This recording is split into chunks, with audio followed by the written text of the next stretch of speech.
Halo, ketemu lagi dengan Rojali kali ini. Kali ini sebenarnya cukup kaget juga sebetulnya ketika Rojali membaca satu berita bahwa berita ini adalah berupa berita kedukaan.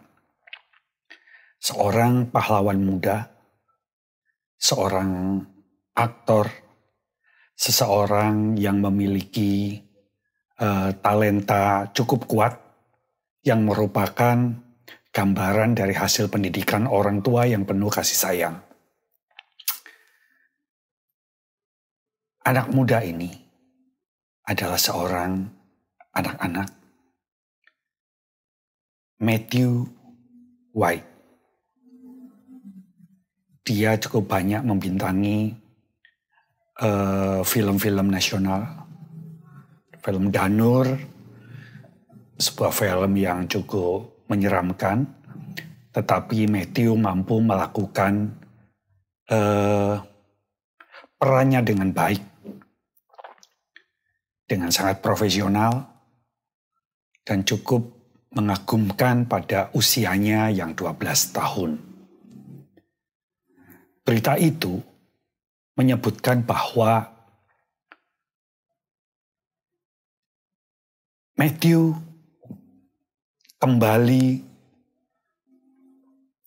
ke hadirat Tuhan Yang Maha Esa. Dipanggil untuk menuju sorga pada usianya yang ke-12 tahun. Dan menderita diabetes. Baru kemarin gitu, Rojali menyuarakan tentang masalah diabetes dan bahaya daripada diabetes ini. Tetapi jujur, Rojali sendiri tidak berpikir bahwa ini mampu menyerang anak-anak yang tidak berdosa. Masih dalam kehidupan dan pola hidup yang cukup sehat. Diabetes memang perlu diwaspadai. Tidak mengenal usia. Usia berapapun pastinya akan berpengaruh. Oleh karena itu, dalam kesempatan ini, izinkan bila Rojali juga mengajak teman-teman yang lain, teman-teman audiens, untuk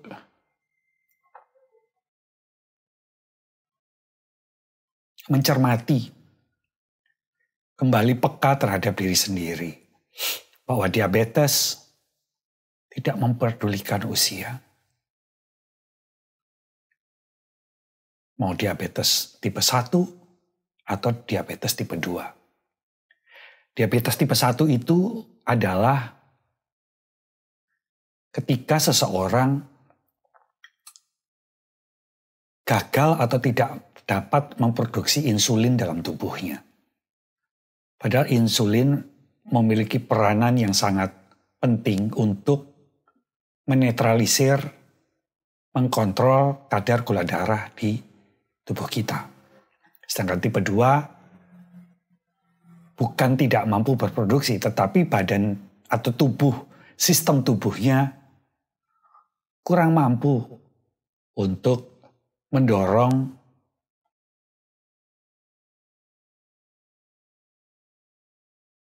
dan menata alur gula darah dalam tubuh.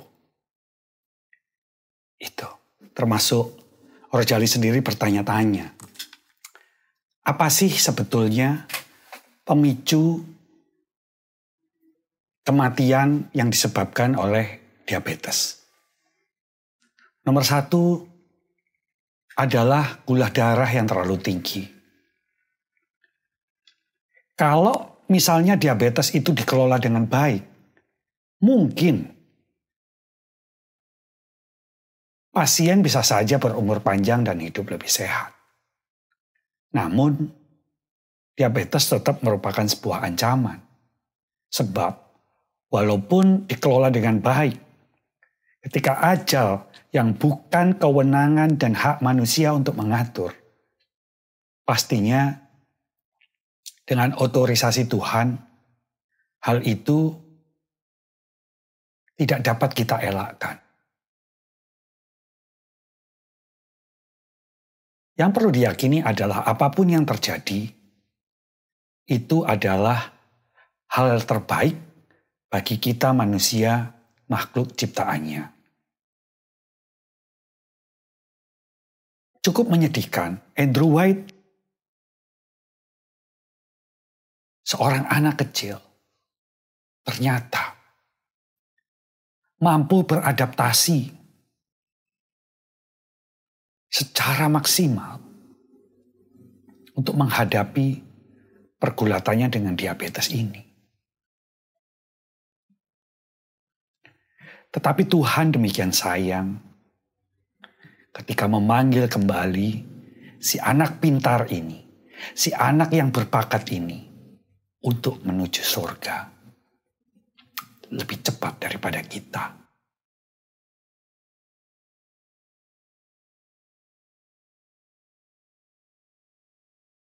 Memang menyedihkan, tetapi semoga mereka yang ditinggalkan diberikan anugerah yang lebih besar daripada sebelumnya.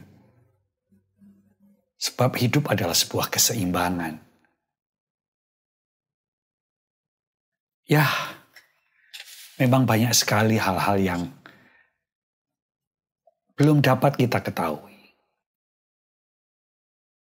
Kita tidak dapat mengetahui semua karena itu bukan hak kita.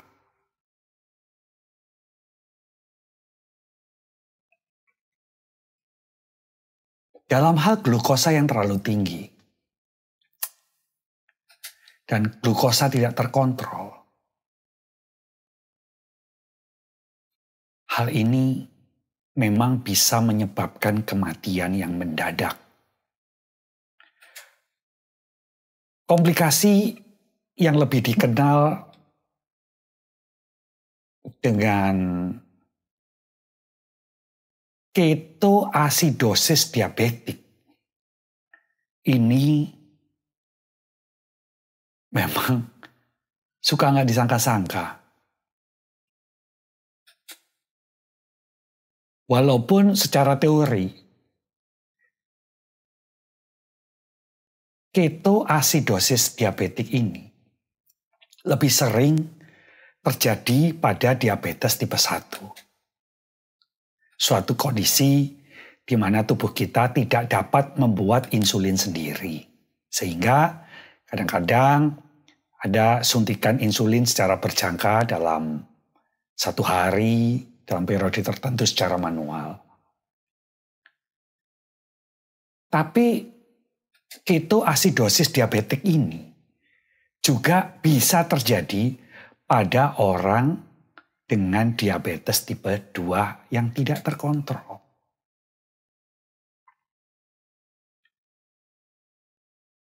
Ada hal ketika diabetes tipe A atau tipe 1 dapat menjaga glukosa darah mereka pada tingkat normal, ya seperti tadi, dengan menggunakan pompa insulin atau menyuntikkan secara manual.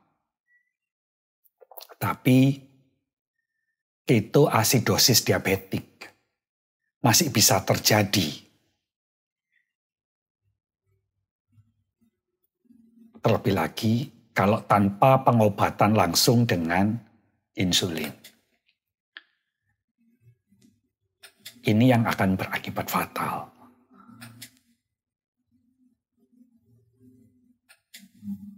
Jadi memang diabetes merupakan sebuah penyakit.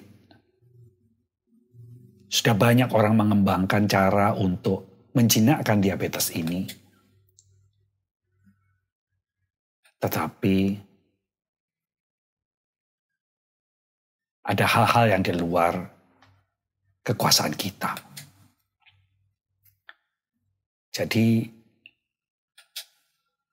Kalau tadi adalah gula darah yang sangat tinggi, di mana insulin tidak dapat berperan, maka ini bisa mengakibatkan kematian secara mendadak. Yang kedua, tentu saja diabetes ini bisa mengakibatkan kematian apabila yang kedua nih, kalau yang nomor satu tadi gula darah terlalu tinggi, yang nomor dua organ tubuh kita rusak seiring waktu.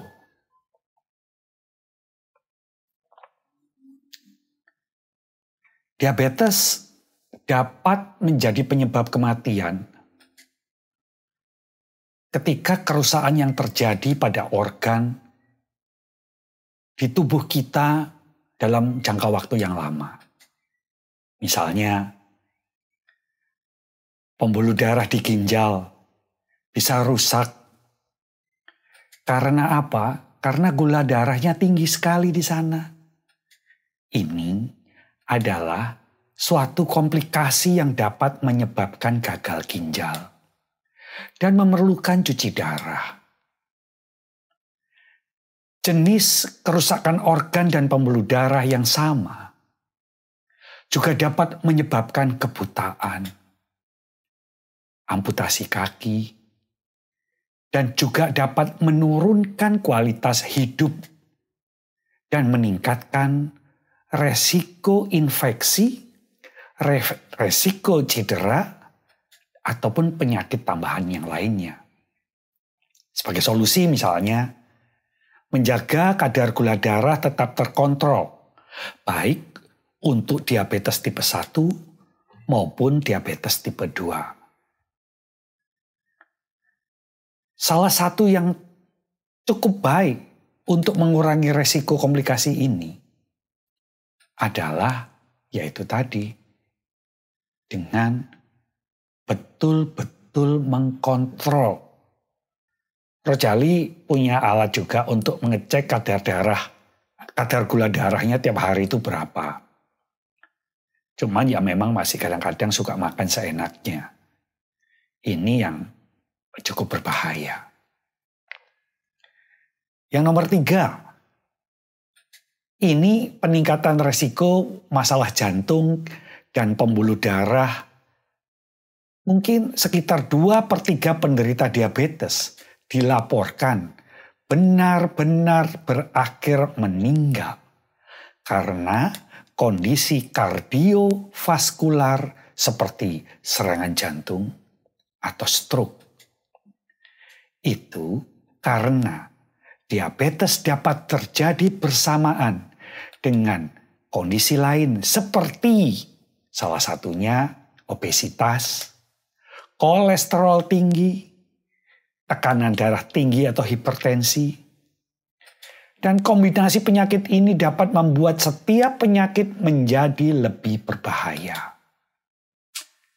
Orang dengan diabetes juga lebih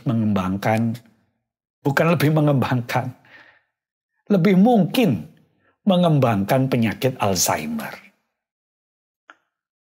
Mempertahankan berat badan yang sehat, makanan yang seimbang, dan melakukan aktivitas fisik secara teratur adalah cara-cara yang dapat dilakukan oleh penderita diabetes untuk membantu melindungi jantung dan otak seiring bertambahnya usia.